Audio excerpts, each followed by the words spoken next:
day 5 of me turning a storage unit into an office/art studio for my small business. Today what we're going to be doing is adding a lot of color into this space.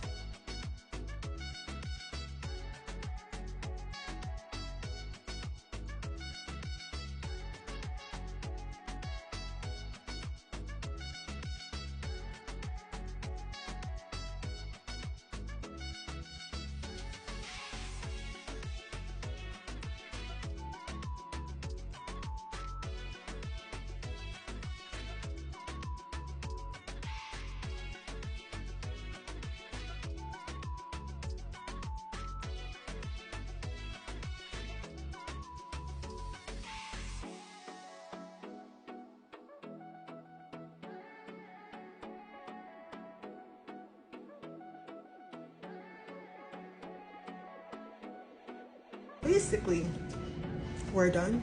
The only thing left is like the electronics that I'll be using, the lights I'll be using, and yeah, that's really it. I'm realizing something. I thought I made a lot of stuff, but this doesn't feel like a lot. But I have to keep in mind that I'm hand making this with my hands. So I realized I don't have that much product. Anyways, one more day, guys, and we're done.